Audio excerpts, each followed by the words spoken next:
You're listening to the Mission Makers Show, a podcast that inspires humans to get into the mindset of success. My name's Farah Nanji, and I'm the founder of a business in the motorsports industry that explores leadership lessons from things like Formula One. I'm also a DJ and music producer in the underground electronic scene, and a public speaker on key topics like resilience, building high-performance teams, overcoming learning difficulties, and stimulating creativity. And to tie it all together, I love writing thought-provoking content as a journalist for these industries which are so unique in themselves. On this show, I'm sitting down with some of the most inspiring and driven people I've met around the world to talk about their processes, their failures, the lessons they've learned, and how they are truly making an impact for this world.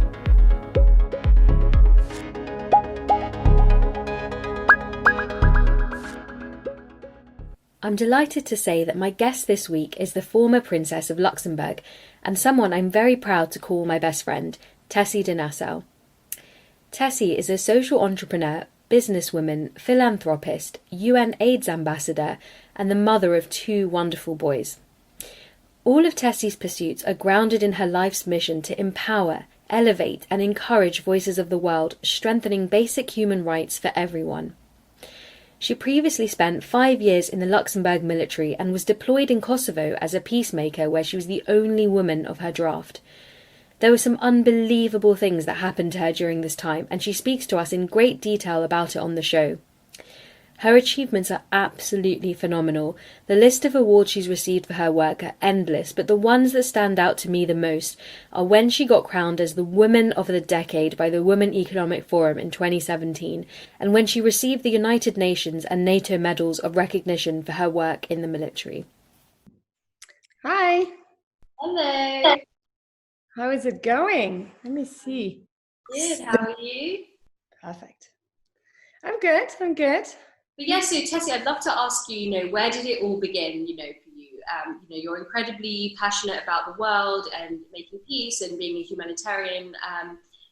So I'd love to, ask you where it all sort of stemmed for you. So I guess it started at a very early age. I was always very concerned in helping my loved ones. That's how it started. I think charity starts at home. No matter what you do, always focus on what brings the most benefit to the people you love and the most your tribe. That is how a passion develops, when you see a need for the people around you. And then after that, people get inspired. You just see, well, maybe I can help more people, and it just grows with you. I think my passion of helping others, becoming a humanitarian and global advocate for several causes, specifically on women's rights and education and sexual health, and so on. I think it's just, it increased gradually as I grew as well. Because obviously when we're young, we have other needs and we see other needs than when we get older. And so education wise, that need grew when I had children myself. Because before I was in the military and I was doing other things, so there it was more sexual violence and conflict and women's rights as a whole. So I think the passion for me, has gradually grown, and I have invested in it. So it doesn't mean that just because you're passionate about something, that's enough. You need to read about it, you need to take courses about it, you need to ask peers about it, you need to see who is the leader in that field, and kind of like connect with that person, even if often it's not in person, because some people are just, you cannot reach them, but that's fine. Read their work, get familiar with what they have done, learn from their mistakes, kind of like sit on giants' shoulders. I have done that as well, because I think, nowadays we have all of these online experts on all of these topics who have actually no clue what they're talking about, but it's just a passion and they think that's enough. And passion is great. It gets you your fire up. But I think passion needs to always be linked with knowledge. And knowledge you cannot acquire any other way by learning from others, doing your research and reading. And hence, that is what I have done as well. I keep on accumulating degrees. Nowadays you can do so many online degrees for free. Or like Coursera, you pay £25 a month and you can take as many courses as you want, like shoot yourself off, right? you have a summer holiday of 3 months as a student, why not taking more courses, you know? That will definitely set you apart, and, you know, it will just deepening your understanding and make your voice even stronger. So that is how it started, and that is how it has become and what it is today. Exactly. Absolutely. And so how was your childhood growing up? I believe you grew up in Luxembourg, right? Yes. Oh, my childhood was a very beautiful childhood, I must say. Very protected. I know that a lot of women and a lot of men and a lot of children now do not have had that or have that childhood. I totally acknowledge that. And it's sad, and that is also why I work the way I work, to help these individuals. But my childhood was quite carefree, if you want. Yes, my father was working a lot. His motto was always, from nothing comes nothing. So I saw my parents working a lot. My father was always gone. He was very engaged in politics, very engaged in helping others. He had his own businesses. Then after that went actually bankrupt, his roofing business, because some people couldn't pay their bill. But he thought, I'm not going to take bread if I can't give them bread. So he rather became bankrupt than putting these people in misery with their families, which I think is something really admirable about my dad. And it tells a lot that he would rather, you know, take one step back and create something new than putting people in real trouble who cannot pay their bills in the first place. So yeah, I grew up on a farm as well on the weekends. So during the week in the city and on the weekends on the farm, was driving my tractor, had my cow, cats, chickens, and rabbits and pigeons and dogs and everything, really, horses. And I really loved it because it really showed me, well, it gave me that empathy towards nature, the importance of how nature heals, which also goes now with my PhD. And it's just really helped me to stay grounded in a fast moving world at the time, but not as fast as now. So maybe even giving me that resilience in order to cope with what we need to cope with today. And I think that is also why a lot of young people nowadays have so much problems with coping and anxiety and depression and anger and just that overstimulation, because they never learned how to decompress properly, because they're on their phone all the time. Nowadays, people live more in apartments than in houses, which I think it's a disaster in Luxembourg. You know, they destroy all of these beautiful houses instead of making them affordable for people to live in. But no, then they break them down, build these apartments who are like chicken houses, super small, super expensive, and you know, no garden. And it's just, you know, the urbanization of our society has led that that we're really living in boxes now. And yes, we have nature around us, thank God, but even that is always at threat, you know. More and more gardens are disappearing, and forests and all of these things. It's just not a priority anymore for politicians to actually give us that space of decompression, which is nature, and not just hanging at home, sitting on the couch and playing your computer games, which now it is mostly the reality for a lot of young people. I have met young people who didn't even know that the milk comes from the cows. This is a serious reality, Farah, you know, or eggs and stuff. They don't know where that comes from. And for me, it's just so common sense, but it shows me really in what a dire need we are to reconnect to the basics and make parents accountable and make our schools accountable as well for the basic education that our children need just to grow up to respect what we're having. Because how do you want young people to respect nature if they have never learned that nature provides for us properly? You know, like I was cooking for children, and we had chicken wings. And I made fresh chicken wings from Happy Chickens here in Switzerland, where I knew from a farm they were running around. And that person said to me, what? They were running around, these chickens? I'm like, well, what do you think where chickens come from? Where do you think, you know, the meat comes from? I said, yes, they have been killed. They have been killed? I'm like, yes, but they have been humanely killed.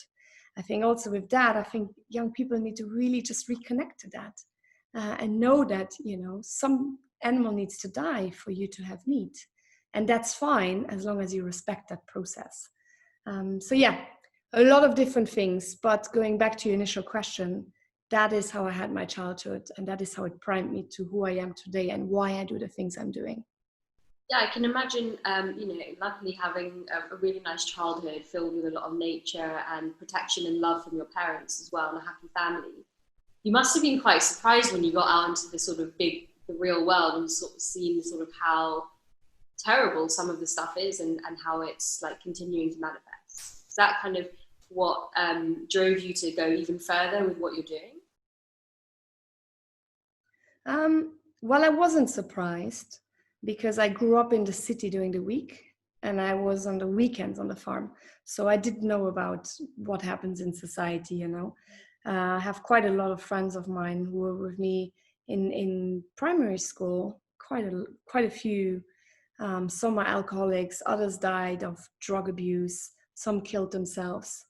And it's just, sometimes when I work with homeless people, for example, for Christmas, I do that since 8 years, where I help them, also access a nice Christmas day with their families, where they get food and gifts and we play bingo together. We have a good time, hundreds of them. And it's really then when I realized, the last few years, I saw some of my old school colleagues from primary school and how they wasted their life, really, how they got into that circle, and I felt so sad for them and I didn't really know how to help them. And I thought to myself, how did I end up the way I did and not them, And I think it's just, I think there's a lot of things out there that when I grew up and now that make me appreciate what I have and make me work even harder, because I think we're all privileged. We all have a roof overhead. We all have food on our table. We all are healthy as good as we can. We have health insurance, which now 44 million Americans don't have, who lost their jobs because of Corona. And just all of these things. And I think that made me really appreciate what I have, but also fight even more for the ones that don't have it. Even today, I use my social media channels for it as well, to create my advocacy, share my voices, because social media is mostly for young people. So my speeches, the conferences I'm doing, the papers I write, the work I do with my company, I do for adults and companies and corporates and individuals and institutions and governments, but my social media is more for the young people, for them to understand, social media, we create all of these avatars, right? But social media is also there to help support one another and lift each other up, and not to be trolled around. So I think, I think just because of the things I saw and keep seeing, as I travel to India, Sierra Leone, Nigeria, Senegal, Thailand, and so on, I see good things happening. So our societies have grown a lot. I read a book, when the title comes back into my mind, I share it with you, or you can share it later. But it really shows statistics on we have come a long way in a lot of domains. Everywhere, we have improved our lives. Child mortality has gone down by more than 50% and so on. So, we are on the right track, but still there's these cells, these communities who just are not there yet. And I think, in some it goes exponentially in the air and others are just really struggling. And now that, development budgets are going down, women have access more to education, but AI is taking away more jobs now. So, how can women get on that boat as well in technology? Because we're still lacking that. So all of these different things, just by observing, made me work in the things I'm working in. And I think a message to all of the people listening to this, just listen more and observe more what is going around you, really, what is going on around you. Just take away these horse claps and open your horizon and actually see I know it will be embarrassing. Some things will be terrible. Some things will be inspiring. Something will just throw you off and completely change your path forever. But you just need to start really looking in order to do that. And I think we don't do that enough anymore because we are just scared of what we might find. Yeah, absolutely, there is a fear mentality, definitely. So I'd like to ask you now. I know, being your best friend, kind of. You know me inside out. You very well. But for those that are listening, just tell us a little bit more about, particularly the topics that you're focusing a lot of your energy on when it comes to these humanitarian missions. I know you advise a lot of governments, so what topics in particular are you extremely kind of going deep into? So I work in quite a lot of things, and a lot of people say, "Oh, Tessy, how do you can do all of these things at the same time?" Firstly, I do the things when they come up. So not everything happens at the same time. There's phases for different things, and I organize myself quite well in that, so that I have also time maybe to squeeze in a little bit yes project in the middle. What I'm mostly involved in is women empowerment, women's rights, and education. So that's why I have Professors Without Borders, where we work in 8 regions around the world now, created 4 years ago with 2 of my fabulous co-founders, Calin and Nanji. And it's really about reversing the brain drain and bringing quality education all over the world for everyone to have an opportunity to have that quality of education. We're not there to replace, so we complement the educational systems they're already growing up in. Because I think a mistake would be to come in and say, we're teaching you now how it works. Because, other societies have also their merits and their ways of living that we should also be learning from. So Professor Borders is definitely one of my most proudest projects. It works really well, and we have grown a lot, and it's just beautiful to see how still now our alumni are so engaged with us, and we have a 98% retention rate of teachers. So we're doing something right, and it's really beautiful. Then others than that, UNAIDS, I'm the global advocate for young women and adolescent girls, so sexual health education, which goes along as well with UNA UK, which is also focused on my military career and sexual violence in conflict, because sexual violence in conflict is often linked to HIV/AIDS outbreaks, because specifically in African states, it's still used as a weapon of war to intimidate, specifically between tribal warfares, things that often don't happen in the West anymore, like Europe and so on, but very much in developing states still. We do have as well rape here and problems with peacekeepers in Europe too, talking about Greece, for example, and other areas, Ukraine, and so more of Southeast Asia as well, and South America. So we do have it all over the world, but the consequence of that is also the sexual health education part, which I think is really important, also to keep women out of the trouble to become pregnant at 16. So there's a school I'm working with in Colombia who just does that, who takes young girls at a very young age and literally raises them until they are old enough to go to university and even to be able to access university without anything happening to them in the favelas, I don't know if you pronounce it right like that, but in the banlieues of Brazil, for example. These are specifically the causes I invest in. For now, obviously, psychedelics and mental health education is coming more and more, as well as a topic, also linking it again to woman empowerment, post-traumatic stress, which goes again with war, and mental disorders as well, which goes as well with rape and with illness, and psychedelics as a treatment for all of that. So hence my medical doctorate I'm doing right now. So I'm progressing, but everything is linked to each other, which is also really important because you don't want to do everything at the same time. So for example, I don't work in like you in the advocacy of motorsports, for example, or in the music industry. There's a lot of charities there. I don't work in protection of animal rights, for example, even though I do love animals. I really do, and I'm getting a little puppy now, and I always want to be a vet, but I just have such a full plate already with what I'm doing, and I want to be an expert in that instead of doing all of these little things and not being an expert in anything. So I think as well as a key message for the people listening to this, when they say, well, you know, what should I do? Or what do you really care about?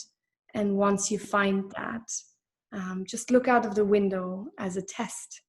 Some would see health, some would see trash, you know, whatever it is. But these are all the mains that you can invest in. But only you can prime your brain, or your brain will tell you what your heart is really pumping for. And then become an expert in that. So that if the UN needs someone, they call you. That is your ultimate goal. Yes, absolutely. No, it's incredible. So how's Professors Without Borders been doing during this time? Because I know you must have had a pretty cool summer program lined up. So are you doing some of this now online? What's the situation? Yeah, sadly, Corona, and now probably the second wave, as we are seeing, like in Switzerland, we had the super spreader 2 days ago, infecting around 300 people in a nightclub. And he has moved on, so they're still figuring out how many people are actually being newly infected.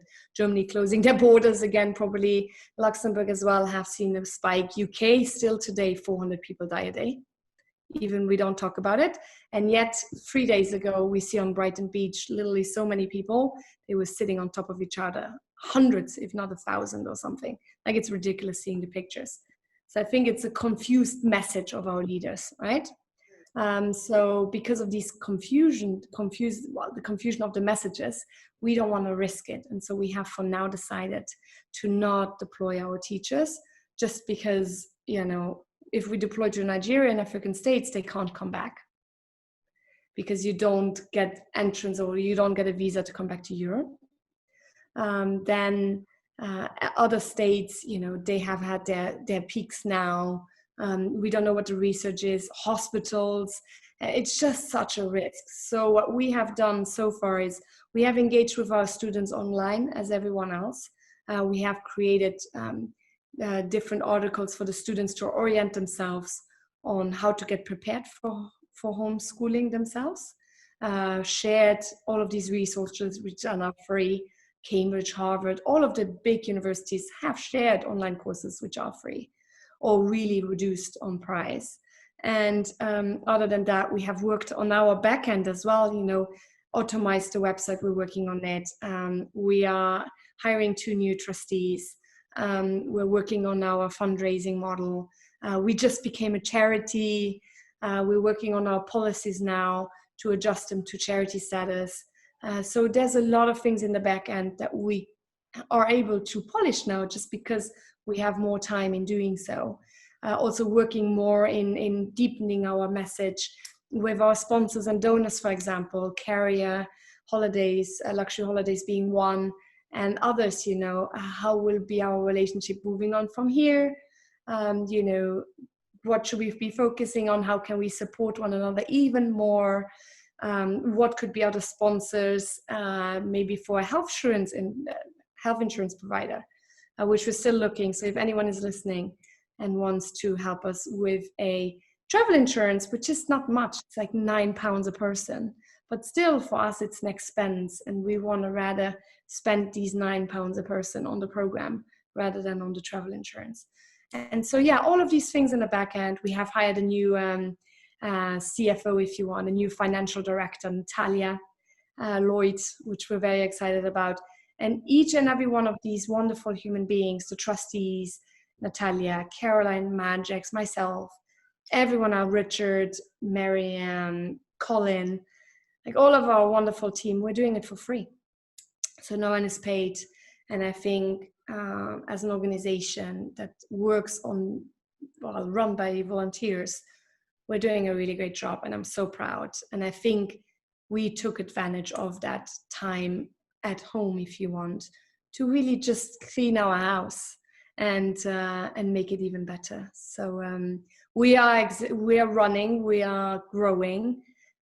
We have created new articles for the think tank and so on, but the deployment, as for every other company probably, and for people going into the office, is just not possible, and we cannot risk it just because our teachers are also volunteers, and we don't want to risk their lives, even though it's their passion, and I'm sure they would actually travel for us. We do not want to risk that because, you know, it's not nice when people get sick and you don't know what to do then, because it's such a volatile virus, and we just don't know what's going to happen in the future now. No, absolutely. Building the houses or strengthening the house is definitely a great thing to do in this time. And I'm happy to hear that you're still making sure that the children are still getting access to education. That's amazing. Yes. So let's talk a little bit about the military, because you knew I wouldn't let you escape that one. Every time you talk to me about your experiences, I find it absolutely fascinating. So, you've referenced it a little bit already about your time in the military, but, what I find absolutely incredible is you joined so young as a teenager. So, what inspired you to do that? And then I know that you were one of the only women in your draft. So obviously that came with its own pressures and challenges. So yeah, just tell us a little bit more about the whole thing. So looking back at my military career, it has been the best school of life I could have ever asked for. Did I know that when I started it? Of course not. Bleeding feet, forgetting my gun in my tent because I went to the bathroom on an exercise, and then my gun was gone and I needed to take a truck wheel for the whole day just to remind myself not to forget my gun ever again, because I could be dead. Then the truck wheel ran down all the streets and I lost it, and my whole platoon needed to run behind the truck wheel, and so did I. So they hated me for a day too. So just all of these experiences, to organize myself better, teamwork, cohesion, get to know my weaknesses, build my strengths, really breaking down and then building myself up again, has been really such an incredible experience. I did it with my twin brother, which is a wonderful human being, and I owe him a lot. We did it together, and it was a really beautiful experience. And he is just a wonderful, wonderful man.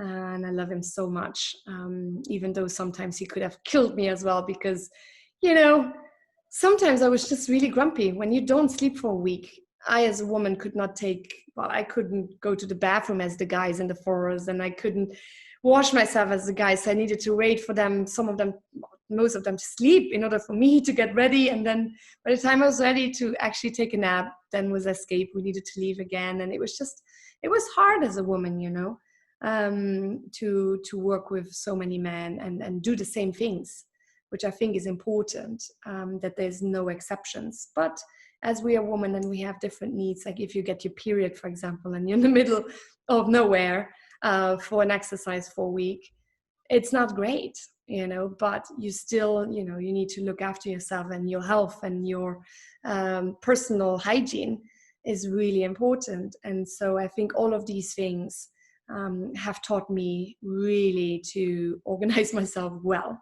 And I'm very grateful for that.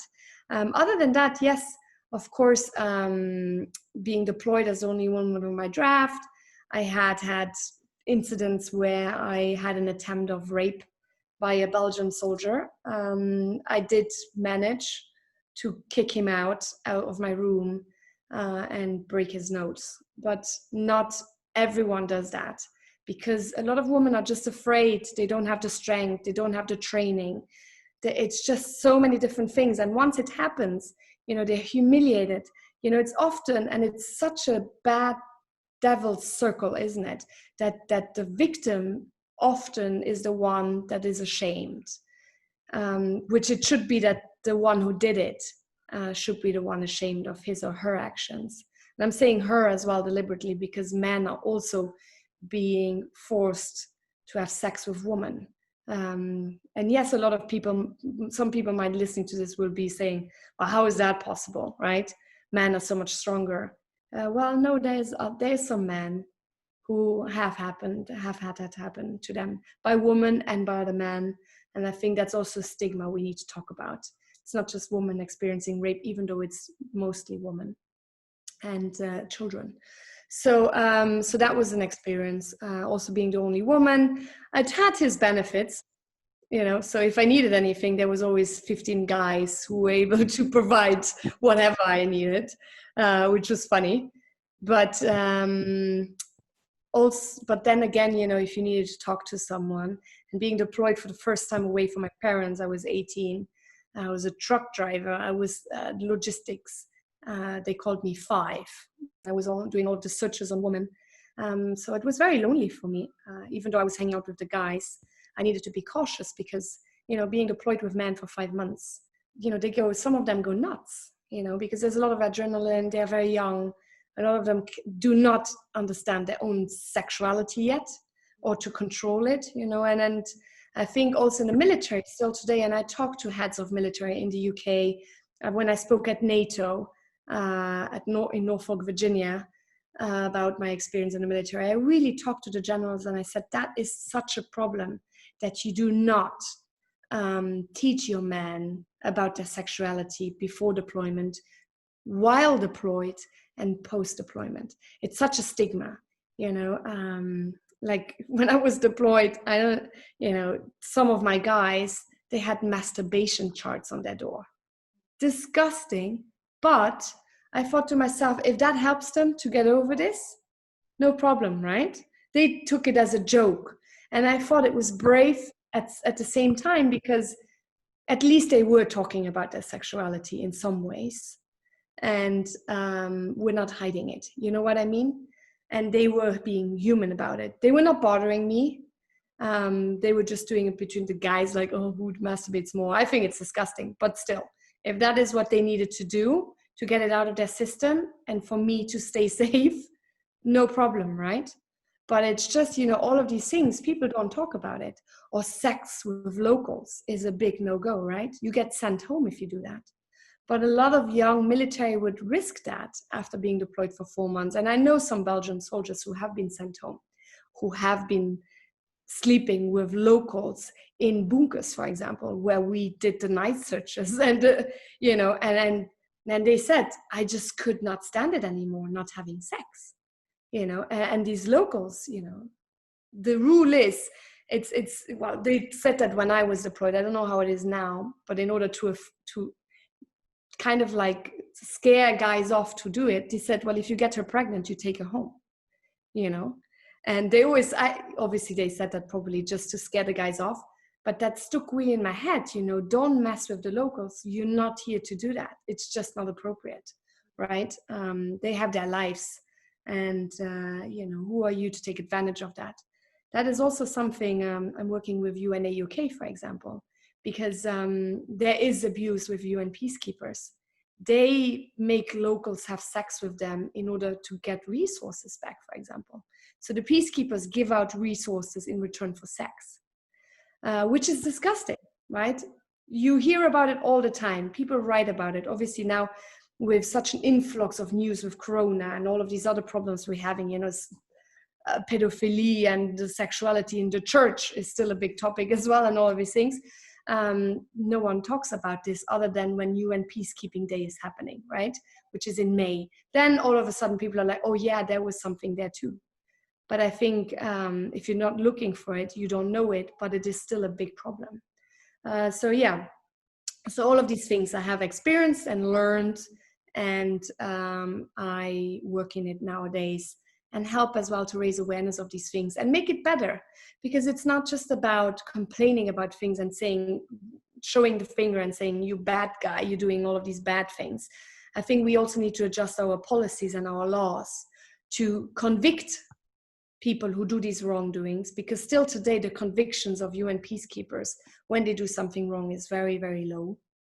And I think we need to also invest more into that.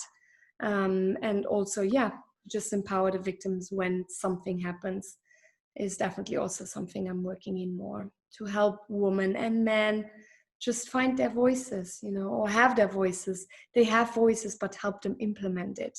It's just amplify it. and just tell them, hey, you're not alone. We're here for you, and you don't need to be ashamed of it. And help the societies cope with that as well, because often the families let these people go then. So it's a whole social stigma as well. So a big topic, and that is what I got to know in the military again, and that is why I work in the things I'm doing right now. Wow, Tessy, I mean, it's just incredible to hear you speak about this. It's, I mean, at such a young age to go through those things and to stay resilient. And wow, I'm sure everybody listening to this is probably mind blown. What I'd love to also ask you is, you are someone who is a public figure.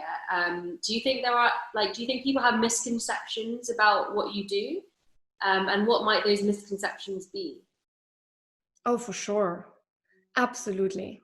Well, for me, it's actually hard, as an example, it's hard to get paid for my work, for my company. It's hard because people think, I don't need the money. I was married to a prince. I must be loaded, right? That I only get 70 pounds a week for the kids, is another debate. But it's just, there's all of that stigma, and oh, she must have it all now, and all of the things I'm doing, it's just that, which is really annoying. Then secondly, as a woman, I think when a woman gets divorced, it's always her fault. She must have done something wrong. Or, again, with the topic before, if a woman gets raped, she must have worn something differently, Only women, we change our status from Miss to Mrs. and Miss. Men don't change from Mr. to Mr. They're Mr. when they're a man or they're a child. But we women need always to change statuses so people can categorize us. And I think that really is a good example of what happens with me too. People just categorize me all the time. Oh, she's a former princess, so that is what she is. But that I have 3 university degrees and I'm doing my doctorate and I'm doing everything I'm doing is just secondary, because it has been given to me, obviously, right? I have not worked for that, of course not. I was just sitting, chilling on my couch, watching Netflix all day long, and I had 20 nannies and someone who cooked for me, did my household, does my hair, buys my clothes. What else? Yeah, just all of these things. I have these people on the call all day long, right? And that is a perception people have, and it's really sad because, and I'm not complaining about it, because how do they want to know any other way? It's just not possible, right?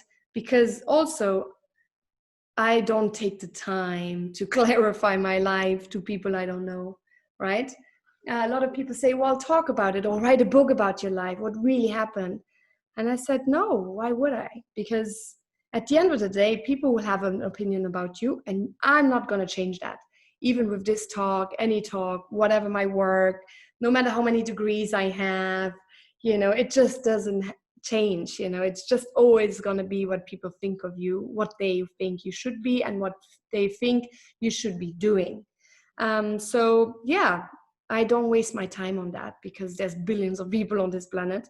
And I think, if I can just hang out with people that inspire me, like you, and just do the work I'm doing, and I change one person's life, I have succeeded entirely. My kids are happy. I'm a full-time mom. I do my household. I work. I study. I do everything. Take care of myself as well. And yes, I do travel from time to time too. I do go on holiday as well. Like if I put a picture of me in a bikini on a holiday, people are like, oh, yeah, there you go. She's always on holiday. No, I'm not. When you go on holiday, you post a picture of yourself as well. Do I judge you? No, I don't. But it's just, as soon as I drive in a nice car, even though it's not mine, it is straight away mine, right? It's just all of these preconceptions, and, it makes me laugh. It's entertaining, actually, but it also makes me sad often, because, it is a reality that everyone needs to understand for themselves in some degree or other, obviously, that you just can't please everyone. And no matter how hard you work, and no matter what you do with your life, you will always be something in someone's eye. Is it what you really are? Often not. And that is just something you need to live with. So grow some skin, because that is how life is. And that is how it is for me too. So I think it's just, to advocate more for kindness and to just help people overcome that jealousy of other people, I guess, as well. I have a quote, actually.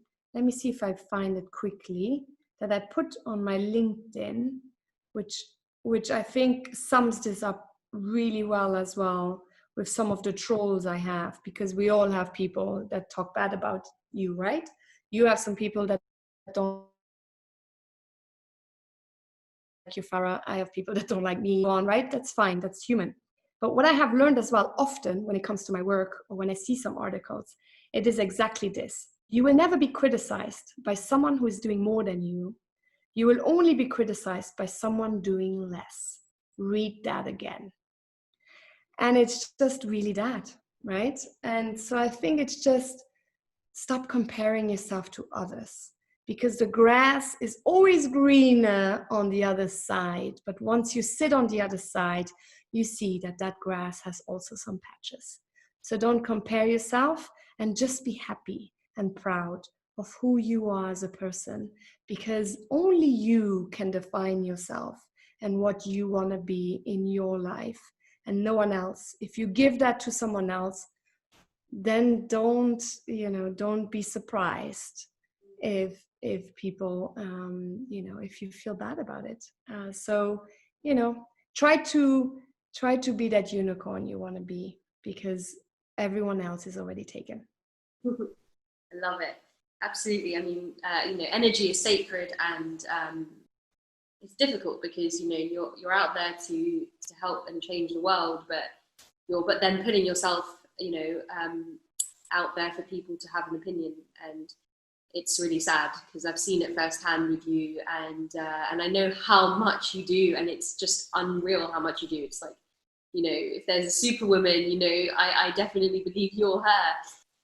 So it is really sad, but yeah, like you say, surrounding yourself with inspiring people and people who truly know what you do and all of that stuff is the main thing, and not letting those people stop what you're doing as well. Exactly. Just work and live for you and your tribe. It's just a fact. You cannot know everyone, and you cannot be liked by everyone, and that is the beauty of life as well, because every bad experience teaches you something too. So just go out there and collect experiences. 100% agree, and you have to go through those bad experiences, otherwise what would be the point of growing and evolving as a human being? Let's talk about your TED Talk, because you did one in December, I believe it was, with you, but tell us a little bit more about how it went. That's quite a daunting thing to do. How were you happy with the whole experience? Yeah, so my TED Talks, well, as a fellow TEDx talker yourself, I love your TED Talks. So everyone listening here, tune into Farah's TED Talk. It's so nice. It was really an incredible experience, I must say. I was dreading it. So the first, I got asked quite a few times, and a few times in Luxembourg too. And I finally said yes then. Well, for me, it was quite an extra pressure, because I came into a room full of people living in Luxembourg who already had an opinion about me. So, it's hard, because, being in a country that everyone knows you and has their opinion, and then just being vulnerable and actually sharing something so personal as I did. I talked about the 3 pillars of magic, about being bold, getting out there, the importance of connection, and giving examples of my personal life. It was really something I have not done before, and really to try to give it as an inspirational talk that gives ideas and sparks memories, and help people to move forward in their own lives. So using my experiences and making myself vulnerable for others to maybe see their own. It was an incredible experience. I was shaking doing the talk as well, which was amazing. At some point I forgot what I want to say, and I had that blank, And I was just like, oh my gosh, this can't go anyway now. I was just like, no, in my head there was like that huge screaming, even though in the camera you can't see it. And I got that smooth transition all of a sudden because it was just fitting what I said in the end. And it created that connection to my next point, which, looking back at it, it was just, I thought I would really collapse that second. And at the same time, when it clicked back, I was just riding the wave then. You know, it's almost like when you are surfing and you get on that wave and, you know that wave can crash you any second. But when you got it and you come out of the tunnel and you just swiftly smooth around, that is how I felt. And I was like, wow, this is freaking amazing.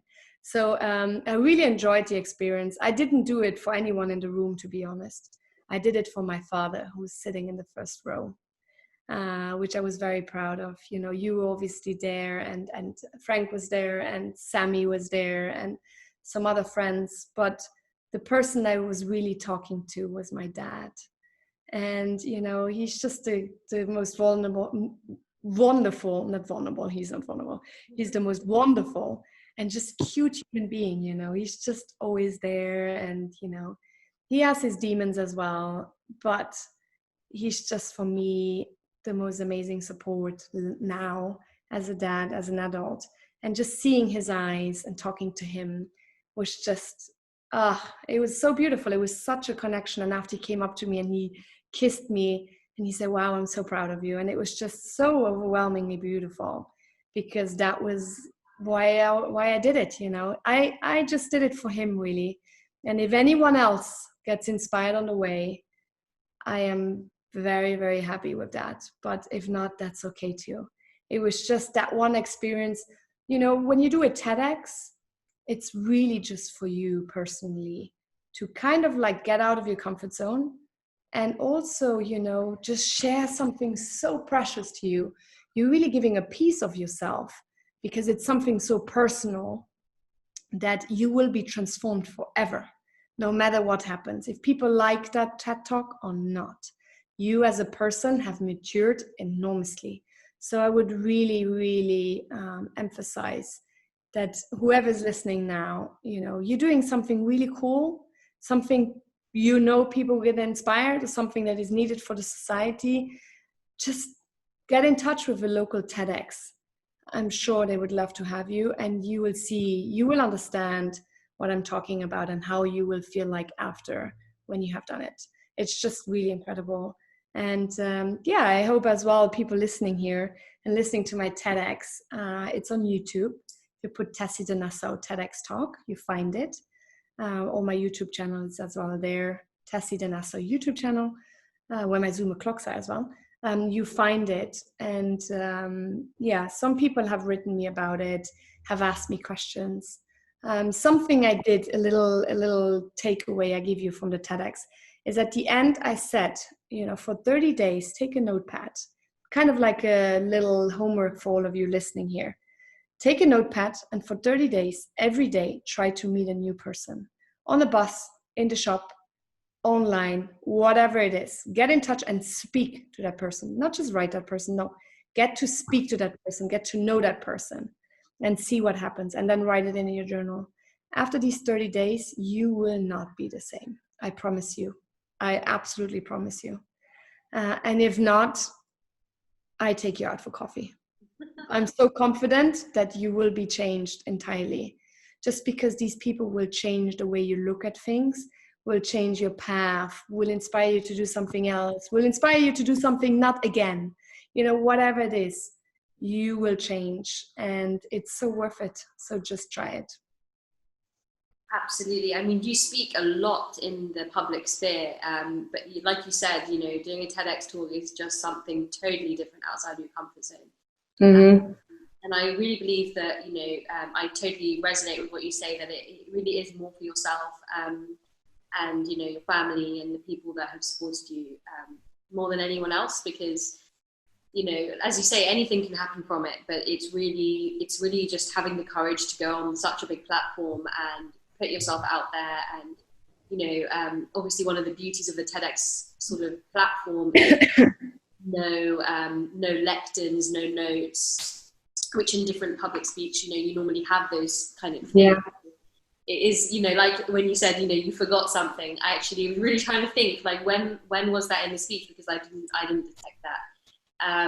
And that's also something that, I recently wrote an article about my experience with doing this TEDx talk, because I had 6 weeks notice to do this talk, which is insane. Oh yeah, you did really well, huh? I pushed you into cold waters there.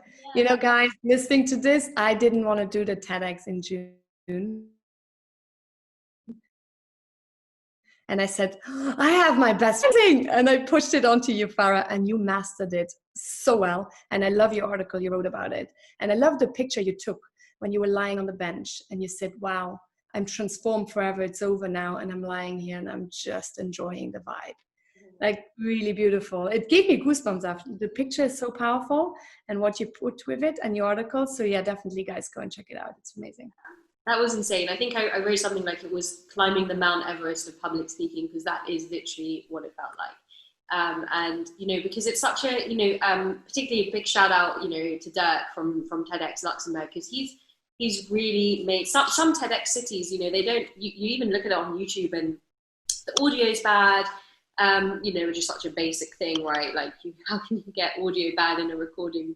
But because it is in the hands of the person who's got the franchise for that city, and Dirk just makes you feel like a superstar when you're in that place, because he's got some incredible venue. He's got like this team of like maybe 30-40 students who are all helping out. At some point it's very overwhelming on the day, because you're just in that mindset of like, I need to deliver this talk, and I need to keep remembering what I wrote. But yeah, I didn't sleep as well, no surprise.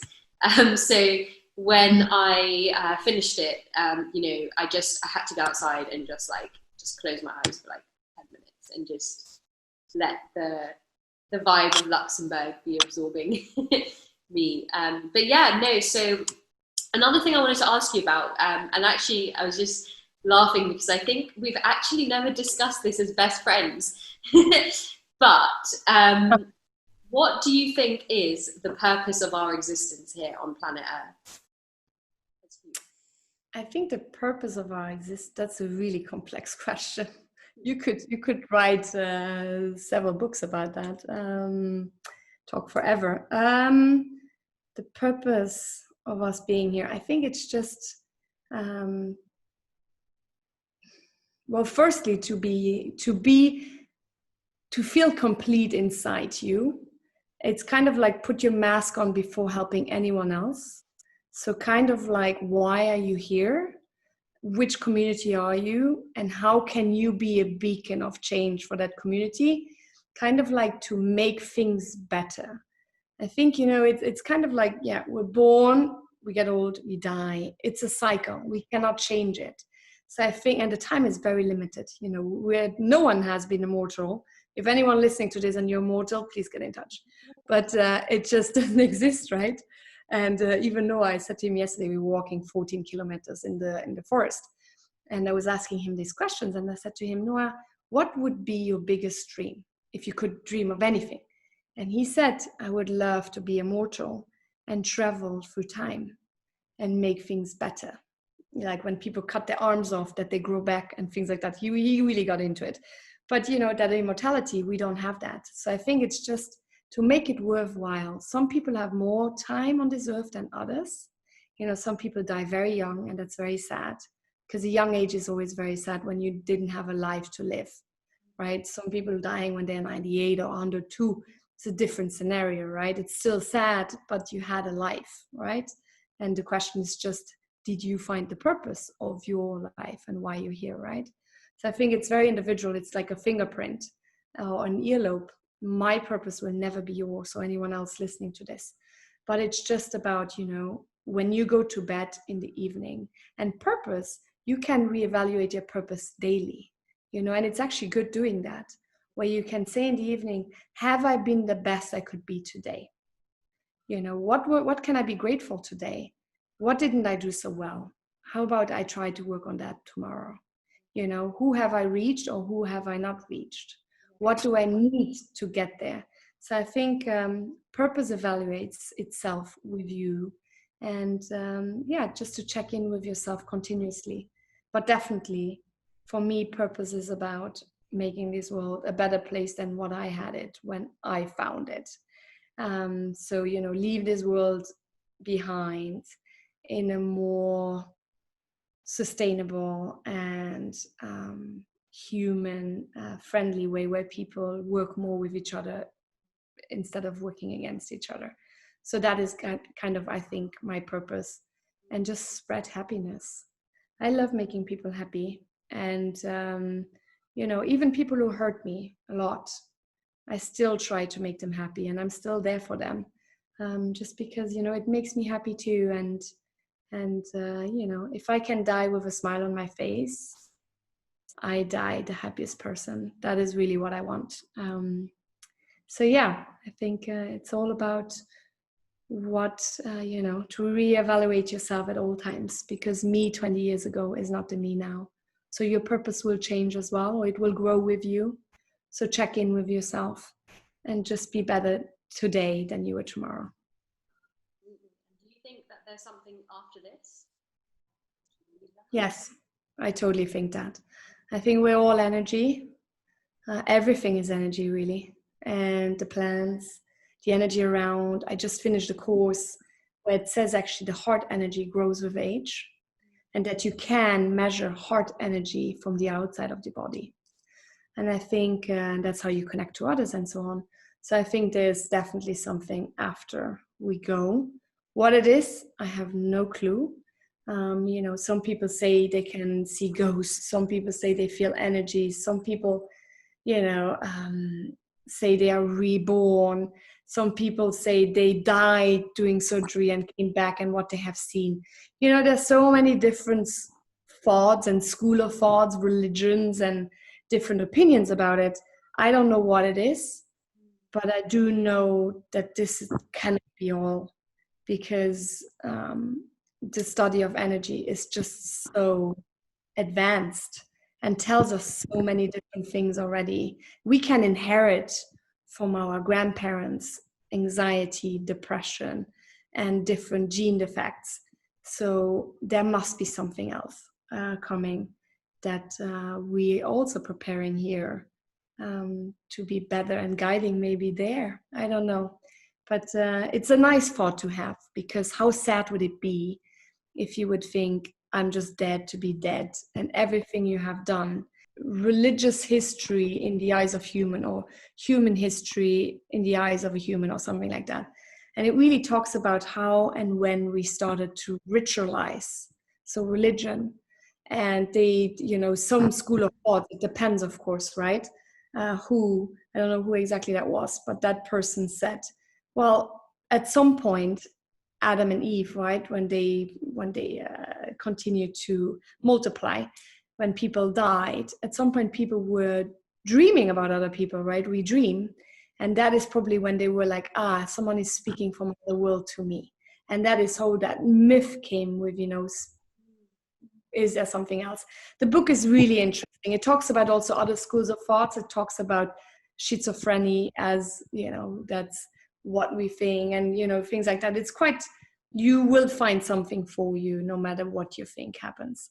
And that book is really great. I give you a link later for the video. But yes, I do think there's something, even though I don't know what it is. But I think it's going to be great no matter what it is. Well, I'm sure we will enjoy this conversation offline in Zurich someday. Last two questions I have for you, is number one, you're an incredible mother, and you know, you became a mom quite a young age. So just for anyone listening, you know, any tips, any sort of secrets to your, you know, parenting? What has been, you know, your style of parenting? And yeah. Well, I have two boys, so I raised them to become really proper men in the future. I have seen some male role models in the past which were not so great. And I don't want my son to be the same. So I'm raising them to be empathetic, strong, but yet compassionate and inclusive human beings, leaders that understand the dynamic of society as a whole and not just on the male side.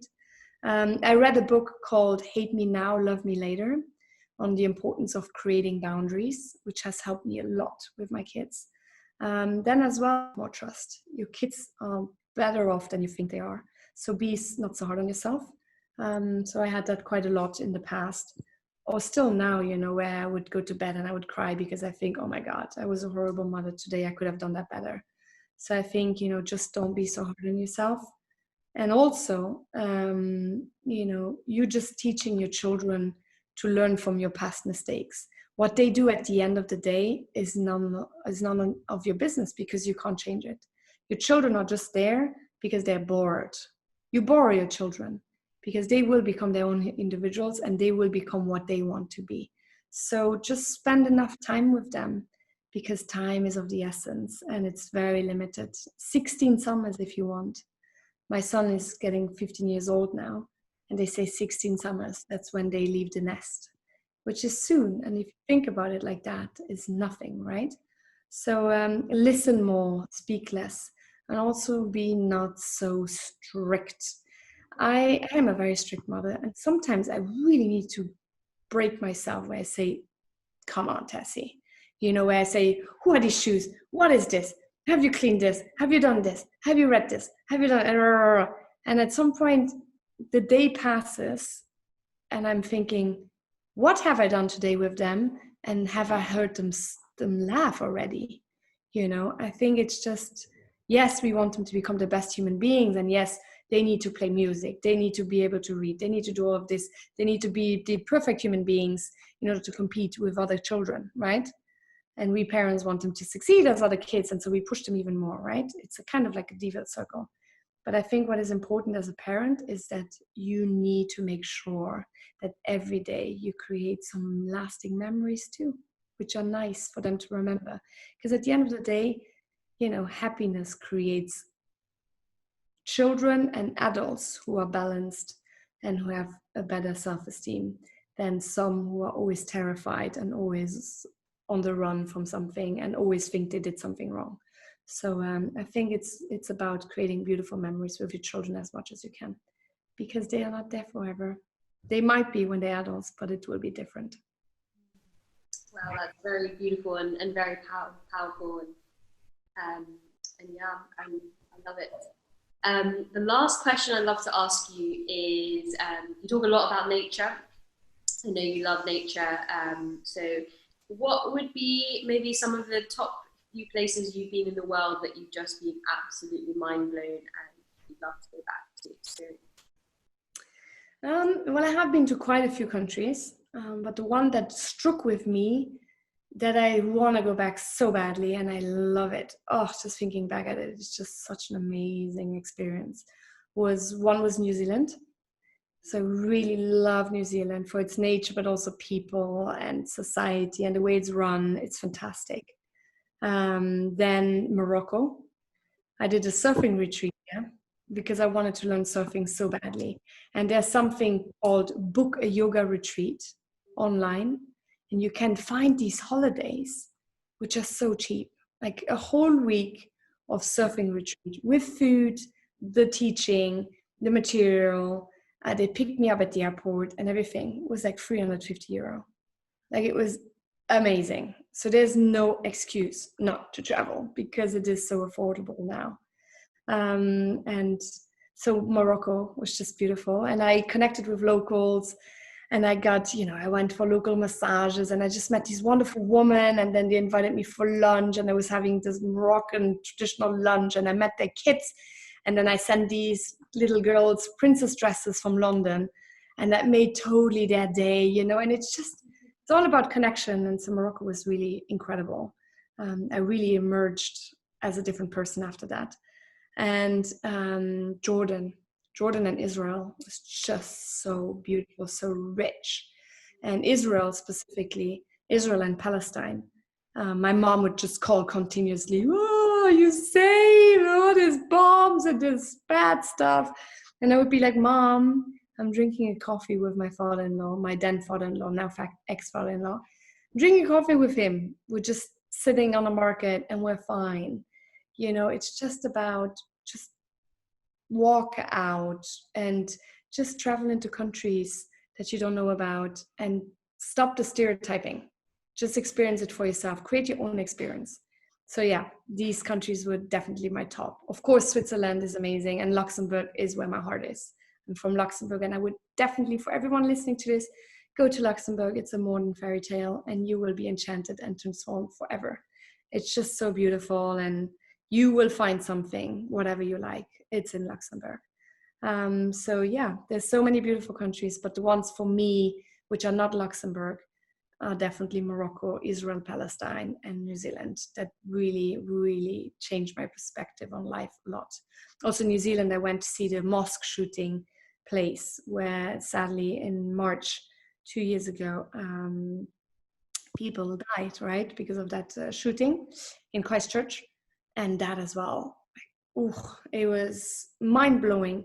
But it was also mind-blowing because the person who lost his son, who was 4 years old, he gave me the tour. And the love he had for human beings was just, I was crying. I wasn't crying. I was literally crying because his love just completely overwhelmed me. And I thought to myself as a mother, how can you love that person so much that killed your son on your lap? They were having the ceremony in the mosque, and the guy came in and shot the son in the head while he was having him on his lap and he was sleeping. And it was just like, still thinking about it now, it was such an experience. And they had so much love, and you know, they opened their arms and they took me for lunch after, and we just talked about everything. And he said, you know, at the end of the day, everything that matters is love. And yes, that man probably had not someone who loved him, and that's why he became the way he did. And when I heard that, I was just like, wow, you know, you lose the most dearest thing to you in your life, your child, in your lap, and yet you forgive that guy who did all of that and send him love, is, I think, for me, the most inspiring and heartwarming, and just, it's just the most beautiful thing in the world. And that showed me really that, you know, I have a lot to learn from him on forgiveness and you know, what hurt and how you heal hurt really means. So yeah, that was my travels, and that is why I like them so much. Wow, that's incredible. Well, Tessy, thank you so much. It's been an absolute pleasure to have you on Mission Makers. You are definitely somebody who's on a mission. Yeah, thank you so much for your time, and I really hope I will get to see you very, very soon. Thank you so much for your time. We talk offline. I miss you so much. I hope to come to London soon, and I hope everyone listening to this, that this is enjoyable, and get in touch. If you have more questions, do not hesitate. A huge thank you to Tessy for being this week's guest. Her story is a massive testament to the unwavering commitment she has to women empowerment and education, and the things she's gone through, particularly in the military and during a tough divorce, brought her an unprecedented level of attention and scrutiny. Most people would never realise just how hard she's had to fight to get her own freedom, and how her story is really about not judging a book by its cover. Tessy also just launched her own sustainable fashion line during the Luxembourg Fashion Week, and I highly recommend that you check out all the incredible work she's doing, and particularly with her NGO Professors Without Borders. Thank you so much for taking the time out of your day to listen to this episode. I hope you're leaving with some great inspiration that can help you with whatever you want to achieve in your life. If you enjoyed today's episode, be sure to subscribe via your favourite podcast platform so you can be notified when a new episode is posted. It would also mean the world to us if you could rate and review the show and share it with your friends so we can reach as many people as possible. If you want to reach out to me as well, you can get in touch directly at dj.n1nja on Instagram and Twitter. That's dj.n1nja, and also at Mission Makers on social media. Thanks so much again for listening. Until next time, mission makers, stay safe and have an amazing week.